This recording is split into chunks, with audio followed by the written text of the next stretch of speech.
This is an Indian soldier. For 28 years, he guarded the India-Pakistan border in the freezing cold, scorching heat during floods and droughts. All for his country's security. He did not complain. He did his duty. But one day he was told to vacate his post. Someone else will take his place.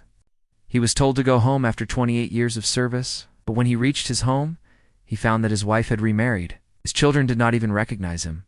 28 years is a long time. A lot can happen in 28 years. But this man's story is not just about lost family. It's about lost identity, lost self-respect. And most importantly, it's about a government that failed to recognize his contribution. This is the story of Jaswant Singh, a former Indian soldier. He hails from the Punjab town of Gurdaspur. In 1993, he joined the army and was posted at the India-Pakistan border in the Akhnur sector of Jammu and Kashmir. For almost 3 decades, Jaswant Singh guarded the border. He became an expert at his job. His colleagues say he was among the best. He knew every inch of the border, every vulnerable spot, but in August 2022, he was asked to leave. His post was being taken away from him. They said someone younger will take his place. We all know what happened next. The new recruit, 22-year-old Kartik Chowdhury, was killed in an ambush by Pakistani terrorists. 2 others were seriously injured. I say this every time there's a martyrdom along the border. If only they had more experienced soldiers. If only they had listened to the veterans. But governments never think like this. They want the youngest and most preferably unmarried soldiers at the border. No questions asked. The question is why?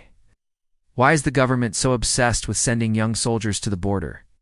Why not train them, let them gain experience, and then send them? Why endanger their lives? Is the government even thinking about the families? What happens to them when these young soldiers are killed or injured? Does the government think about them? Coming back to Jaswant Singh, he guarded the border for 28 years. He was trained to kill.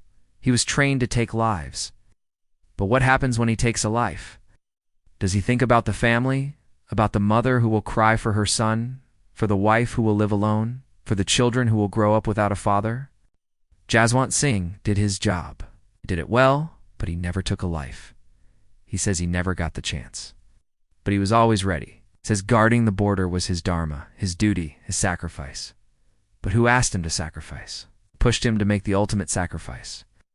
When he returned home after 28 years, he found his wife had remarried. His 2 sons and a daughter had no clue about their father. He had become a stranger to his own family. When he saw his wife, he did not even recognize her. She was hardly 35, but she looked much older. When he saw his sons, they were grown men, almost his height.